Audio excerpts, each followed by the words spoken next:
সাম্প্রদায়িক সম্প্রীতি নষ্ট করার জন্য সম্প্রতি ভারত ক্রমাগতভাবে ভারতের কিছু উগ্রবাদী হিন্দুত্ববাদী নেতারা চেষ্টা চালিয়ে যাচ্ছে ভারত রাষ্ট্র শেখ হাসিনাকে আশ্রয় দিয়ে বাংলাদেশকে অস্থিতিশীল করার একটা নগ্ন নেতৃত্ব দিচ্ছে।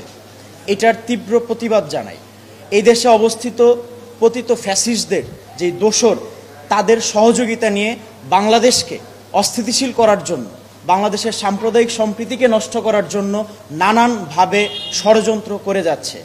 আমাদের দেশের শান্তি ও গণতন্ত্র প্রতিষ্ঠার পথে নানানভাবে ভারতের কিছু উগ্রবাদী সংগঠন বাধা সৃষ্টি করছে। আমরা এর তীব্র নিন্দা ও প্রতিবাদ জানাচ্ছি।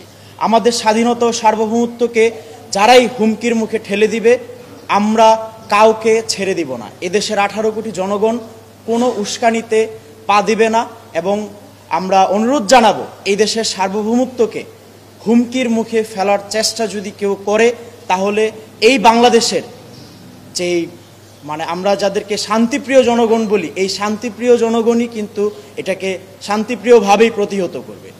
ভাই, রাষ্ট্র হবে রাষ্ট্রের বন্ধু। রাষ্ট্র যখন রাজনৈতিক দলের বন্ধু হয়ে যায় তখন এটা একদম স্পষ্ট চক্রান্তে পরিণত হয়, যেটা ভারত বিগত 2 দশক ধরে বাংলাদেশে করে আসছে। তারা এই আওয়ামী লীগ ফ্যাসিবাদী এই ফ্যাসিস্ট সরকারকে বসিয়ে রাখার জন্য এবং পুনরায় ক্ষমতায় আনার জন্য নানা রকম কূটকৌশল করছে।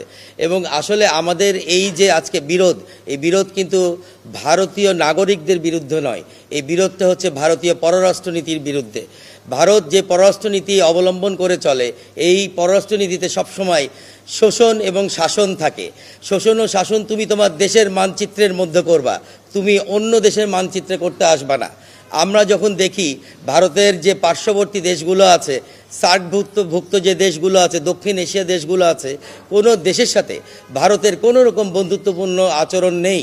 তারা সব সময় কিন্তু সকল দেশকে শাসন করার একটা পায়তারা করেই যাচ্ছে এবং এর বিরুদ্ধে আমরা তীব্র নিন্দা জ্ঞাপন করি।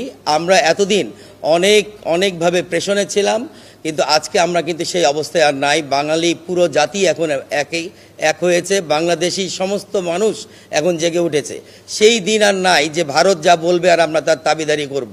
সেই সরকার আর নাই আমাদের এখানে। এই জিনিসটা ভারতকে কিন্তু মাথায় নিতে হবে যে শেখ হাসিনার সরকার, আওয়ামী লীগ সরকার এখন আর বাংলাদেশে কোনো দিক থেকেই নাই, কিন্তু তারা এখনও তাদেরকে নিয়ে আসার পায়তারা করছে। মমতা ব্যানার্জি গতকালকে যে ভাষণ দিয়েছে, যে বক্তৃতা দিয়েছে এবং যে স্টেটমেন্টটা দিয়েছে, আমরা তীব্র নিন্দা জ্ঞাপন করি। যে শান্তি বাহিনী ইউএনের আমাদের এখানে তিনি নামতে বলেছে, আমি তো বলবো ভাই, শান্তি বাহিনী উল্টো এখন ইন্ডিয়াতেই নামা উচিত। জেনেভা কনভেনশনের মতো একটা চুক্তি তোমরা ব্রেক করে ফেলেছো। তোমাদের বাসাতে যেই গেস্টরা ছিল, আমরা অতিথি আসলে যে আপ্যায়ন করি, যে সিকিউরিটি তাদেরকে দান করি, সেই সিকিউরিটি দান করতে তোমরা ব্যর্থ হয়েছো সম্পূর্ণভাবে। এবং এর কারণে আমি মনে করি ইন্ডিয়াকে আন্তর্জাতিক আদালতের সামনাসামনি মুখোমুখি করা উচিত এবং মমতা ব্যানার্জির মতো মহিলাদেরকেও একদম আন্তর্জাতিক আদালতে নিয়ে যেয়ে তাদের মুখোমুখি করে তারা কি জন্য এই ধরনের একদম কুচক্রান্ত করে আমাদের হাই কমিশনে আক্রান্ত করলো, অ্যাটাক করলো। এবং মমতা ব্যানার্জির এত দুঃসাহস কিভাবে হলো যে সে আমাদের বিরুদ্ধে এই ধরনের কথাবার্তা বলে, বা ইন্ডিয়ান কোনো লোক, কোনো রাজনীতিবিদ কিভাবে মনে করে যে আমরা তাদের প্রদেশের একটা অংশ হব, আমরা তাদের কলোনিয়াল একটা রাজনীতি বা এই দক্ষিণ এশিয়ায় গড়ে তুলতে দিব। এই ধরনের ব্যাপারগুলো থেকে ইন্ডিয়াকে আমরা একদম হুঁশিয়ারি দান করছি আমাদের সার্বভৌমত্ব আন্দোলনের পক্ষ থেকে, যে তারা যদি এই ধরনের কোনো রকম কর্মকাণ্ড এবং চক্রান্তে পুনরায় লিপ্ত হয় এবং ক্ষমা না চাই, প্রকাশ্যে ক্ষমা না চাই, তাহলে অবশ্যই আমরা সারা বাংলাদেশি এবং বাংলাদেশিরা এই পৃথিবীর যতগুলো রাষ্ট্রে জড়িত, যতগুলো রাষ্ট্রে এখন আছে, তারা সবাই মিলে একতাবদ্ধ হয়ে আমরা তাদের বিরুদ্ধে আন্দোলনে নামবো এবং ইন্টারন্যাশনালি